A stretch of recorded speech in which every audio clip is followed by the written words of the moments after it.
ಓಕೆನಾ? ಹಾಂ ಸರ್, ಈಗ ಧರ್ಮಸ್ಥಳ ಪ್ರಕರಣದಲ್ಲಿ ಚಿನ್ನಯ್ಯವರ ಮೂಲ ಏನು ಆಧಾರಿತವಾಗಿ ದೂರು ದಾಖಲಾಗಿತ್ತು ಅದನ್ನ ರದ್ದುಪಡಿಸಬೇಕು ಅಂತ ಕೋರ್ಟ್ ಮೊರೆ ಹೋಗಿದ್ದಾರೆ ಸರ್. ಯಾರು ಹೋಗಿರೋದು ನೋಡಿ? ಧರ್ಮಸ್ಥಳದ ಈ ಒಂದು ಕೇಸು ಇಡೀ ರಾಷ್ಟ್ರ ಮಟ್ಟದಲ್ಲಿ ಸುದ್ದಿಯಾಗಿರುವಂಥ ಒಂದು ಕೇಸ್ ಇದು ಸಾಮಾನ್ಯ ವಿಚಾರವಲ್ಲ. ಇಂಥ ಒಂದು ಸಂಸ್ಥೆಯ ಮೇಲೆ ಬಂದಂಥ ಸಂದರ್ಭದಲ್ಲಿ ಯಾವ ದುಷ್ಟಶಕ್ತಿಗಳೆಲ್ಲ ಕೆಲವರು ಸೇರಿಕೊಂಡು ಯಾವ ಧರ್ಮಸ್ಥಳದ ಬಗ್ಗೆ ಹಾನಿ ಮಾಡಬೇಕು ಅನ್ನೋದು ಏನಿತ್ತು ಆ ವಿಚಾರವಾಗಿ ಇವತ್ತು ರಾಜ್ಯ ಸರ್ಕಾರ SIT ರಚನೆ ಮಾಡಿದೆ. SIT ರಚನೆ ಮಾಡಿದಂಥ ಸಂದರ್ಭದಲ್ಲಿ ಮಾನ್ಯ ಹೋಮ್ ಮಿನಿಸ್ಟ್ರು ಮೊನ್ನೆ ಹೇಳಿದ್ದಾರೆ, ನಾವು ಏನು ಮಾಡಬೇಕು ಏನಿದೆ ನನಗೆಲ್ಲ ಗೊತ್ತಿದೆ, ನಾವು ಕರೆಕ್ಟಾಗಿ ಮಾಡ್ತೇವೆ, ಏನು SIT ಅವ್ರು ಮಾಡಿ ಕೊಡ್ತಾರೆ, ಆ ರಿಪೋರ್ಟ್ ಆಧಾರದ ಮೇಲೆ ಮುಂದೆ ಏನು ಮಾಡಬೇಕು ಅನ್ನೋದೇ.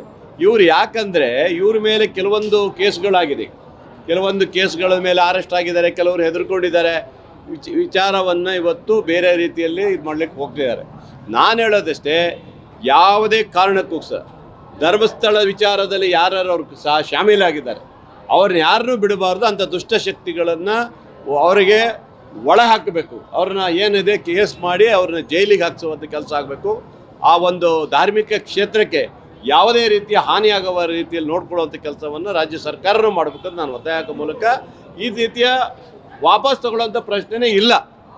ಯಾಕಂದರೆ SIT ತನಿಖೆ ನಡೀತದೆ, ರಿಪೋರ್ಟ್ ಬರಲಿ, ಆಮೇಲೆ ಗೊತ್ತಾಗುತ್ತೆ ಏನು ಹಣೆ ಬರ ಯಾರದ್ದು ಏನದಂತ ಗೊತ್ತಾಗುತ್ತೆ. ಖಂಡಿತ ಆ ಕ್ಷೇತ್ರಕ್ಕೆ ಯಾವುದೇ ತೊಂದರೆ ಆಗಬಾರ್ದು ಅನ್ನೋದು ನಂದೊಂದು ಮನವಿ. ಸರ್, ಈಗ RSS ಕಾರ್ಯಚಟುವಟಿಕೆಯಲ್ಲಿ ಭಾಗಿಯಾಗಿದ್ದಂತ PDO ಅವ್ರನ್ನ ಅಮಾನತು ಮಾಡಿದ್ರು.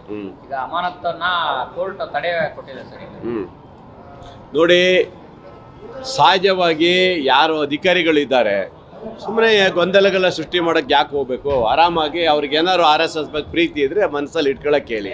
ಅದನ್ನು ಜನರು ಇದಾಗಾಗ ತೋರಿಸ್ಕೊಳ್ಳೋ ಅಂಥ ವ್ಯವಸ್ಥೆ ಬೇಡ. RSS ಬಗ್ಗೆ ಈಗಾಗಲೇ ಪಥಚಾಲನೆ ಮಾಡಬೇಕಂದ್ರೂ ಸಹ ಕೋರ್ಟ್ ಆದೇಶ ಕೊಟ್ಟಿದೆ. ಕೋರ್ಟ್ ಆದೇಶಕ್ಕೆ ನಾವು ತಲೆ ಬಾಗಬೇಕಾಗುತ್ತೆ. ಕೋರ್ಟ್ ಆದೇಶಕ್ಕೆ ನಾವು ಪ್ರತಿಕ್ರಿಯೆ ಕೊಡೋಕ್ಕೆ ಬರೋದಿಲ್ಲ. ಹಾಗಾಗಿ ಇಂಥ ವಿಚಾರಗಳನ್ನು ನಾನು ಎಲ್ಲೂ ಏನು ಹೇಳಲಿಕ್ಕೆ ಹೋಗೋದಿಲ್ಲ. ಕೋರ್ಟ್ ಏನು ಹೇಳಿದೆ ಅದಕ್ಕೆ ನಾವು ತಲೆ ಬಾಗ್ತೀವಿ, ಬಿಟ್ಟರೆ ನಾನು ಬೇರೆ ವಿಚಾರ ಹೇಳಕ್ಕೆ ಇಲ್ಲ. ನಾವೆಲ್ಲ RSS ಇರಲಿಲ್ಲ, ನಾವೆಲ್ಲ ಯಾರು RSS ಇರಲಿಲ್ಲ. ಆದರೆ BJPಯಲ್ಲಿ ಹಿಂದೆ ಇದ್ದೆ, ನನಗೆ ಗೊತ್ತು. ಅವತ್ತಿನ RSS ಬೇರೆ, ಇವತ್ತಿನ RSS ಬೇರೆ. ಅವತ್ತು ಚಡ್ಡಿ ಹಾಕಿ ಪ್ಯಾಂಟ್ ಪೆಡ್ಡಿ ಹಾಕ್ತಾ RSS ಇತ್ತಲ್ಲ, ತುಂಬ ಚೆನ್ನಾಗಿದ್ದರು ಅವರೆಲ್ಲ. ಒಂಥರ ಯಾವುದೋ ರೀತಿಯ ತೊಂದರೆ ಇಲ್ಲದಾಗೆ ತಮ್ಮಟ್ಟಿಗೆ ತಾವು ಪಥಚಾಲನೆ ಮಾಡಿಕೊಂಡು ರೋಡಲ್ಲಿ ಹೋಗಿ ಇದು ಮಾಡ್ತಿದ್ರು. ಆಗ ಯಾವಾಗ ಪ್ಯಾಂಟ್ ಹಾಕಿ ಬಂದರು ಈ ಪುಡಾರಿಗಳು, ಯಾರು BJPಯ ಕೆಲವು ಪುಡಾರಿಗಳು ಸೇರ್ಕೊಂಡಾರೆ ಅದರಲ್ಲಿ, ಅವ್ರು ಸೇರಿದ ಮೇಲೆ ಈ RSS ಹಾಳಾಗಿ ಹೋಗಿತ್ತು. ಅಲ್ಲಿವರೆಗೆ RSS ಏನು ಪ್ರಾಬ್ಲಮ್ ಇಲ್ಲ. ಆದರೆ ನಮ್ಮ ರಾಜ್ಯದ ಮುಖ್ಯಮಂತ್ರಿಗಳಂತ ಪ್ರಿಯಾಂಕ ಖರ್ಗೆ ಅವ್ರು ಕೇಳಿದ್ದೇನೆಂದರೆ, ಯಾವುದೇ ಒಂದು ಸಂಸ್ಥೆ ಇವತ್ತು ಒಂದು ಕಾರ್ಯಕ್ರಮ ಮಾಡಬೇಕಾದ್ರೆ ಪರ್ಮಿಷನ್ ತೊಗೊಳ್ರಿ ಅಂತ ಹೇಳಿರೋದು ಏನು ತಪ್ಪೇನಿಲ್ಲ. ಯಾಕಂದರೆ ಶಾಲೆ ಆವರಣದಲ್ಲಿ ಇನ್ನೊಂದು ಆವರಣದಲ್ಲಿ ಬೇಡ ಅಂತ ಹೇಳಿದ್ದಾರೆ. ಆದರೆ ಕೋರ್ಟ್ ಆದೇಶ ಕೊಟ್ಟಾಗ ಕೋರ್ಟಿಗೆ ನಾವು ತಲೆಬಾಗಬೇಕು. ಆದರೆ ಹೇಳೋಕ್ಕಾಗಲ್ಲ, ನಾಳೆ ಇನ್ನೊಂದು ಸಂಸ್ಥೆಗಳು ಇದೇ ಥರನೇ ನಮಗೂ ಬೇಕು ಅಂತ ಹೋದರೆ ತಲೆನೋವು ಆಗೋವಂಥದ್ದು ಇದೆ ಅನಿಸ್ತದೆ ನನಗೆ. ಯಾಕಂದರೆ ಶಾಲೆಗಳಲ್ಲಿ ಕೊಡಬಾರ್ದು.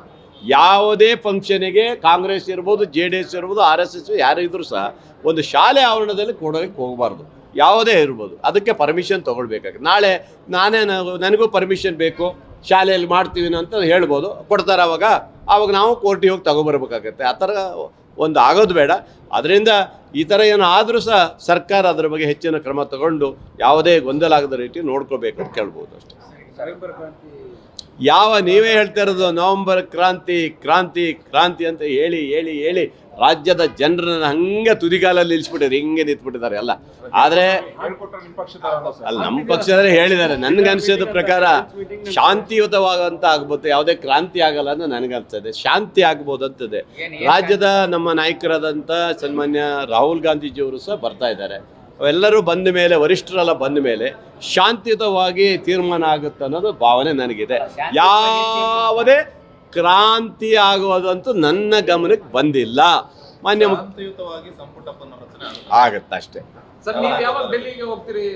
ನಾವು ಡೆಲ್ಲಿಗೆಲ್ಲ ಹೋಗಿ ಬಂದಿದ್ದೀವಿ. ಮುಖ್ಯಮಂತ್ರಿಗಳು ಕಂಡಿದ್ದೀವಿ, ಉಪಮುಖ್ಯಮಂತ್ರಿಗಳು ಕಂಡಿದ್ದೀವಿ, ಸೀನಿಯರ್ ಮಿನಿಸ್ಟ್ರು ಕಂಡಿದ್ದೀವಿ, ಎಲ್ಲರೂ ಕಂಡಿದ್ದೀವಿ. ನಮ್ಮ ಹಕ್ಕುಗಳನ್ನು ಕೇಳಲಿಕ್ಕೆ ಏನು ತೊಂದರೆ ಇಲ್ಲ. ಎಲ್ಲ ನಮ್ಮ ಹಕ್ಕುಗಳು ಕೇಳ್ತೀವಿ. ಏನು, ನಾನೊಬ್ಬ 3 ಸರಿ MLA ಆಗಿದ್ದೀನಿ, ಒಂದು ಹಿಂದುಳಿದ ವರ್ಗದಲ್ಲಿ ಬಂದಂಥವು, ನನಗೊಂದು ಅವಕಾಶ ಕೊಡಿ, ನಾನೊಬ್ಬ ರಾಜ್ಯದ ನಾಯಕಿದ್ದೀನಿ ಅಂತ ಕೇಳ್ತೀವಪ್ಪ. ಕೇಳಕ್ಕೆ ಏನು ತಪ್ಪೇನಿದೆ? ಅದನ್ನು ಹಂಗಂತೇಳಿ ನಾವು ಭಿನ್ನಮತ ಮಾಡೋದು, ಪಕ್ಷ ವಿರೋಧಿ ಚಟುವಟಿಕೆ ಮಾಡೋದು, ಇದು ಯಾವುದು ನಮ್ಮ ಹತ್ರ ಇಲ್ಲ. ಕೇಳೋ ಹಕ್ಕಿದೆ, ನಾವು ಕೇಳ್ತೀವಿ. ಮುಖ್ಯಮಂತ್ರಿ ಆಗೋದು ಕೆಲವ್ರು ಕೇಳ್ತಾರೆ, ಅವ್ರ ಹಕ್ಕು ಕೇಳಿ ಬಿಡಿ, ಯಾರು ಬೇಡ ಅಂತಾರೆ. ಕೊಡೋದು ಬಿಡೋದು ರಾಷ್ಟ್ರೀಯ ನಾಯಕರು ತೀರ್ಮಾನ ಮಾಡ್ತಾರೆ.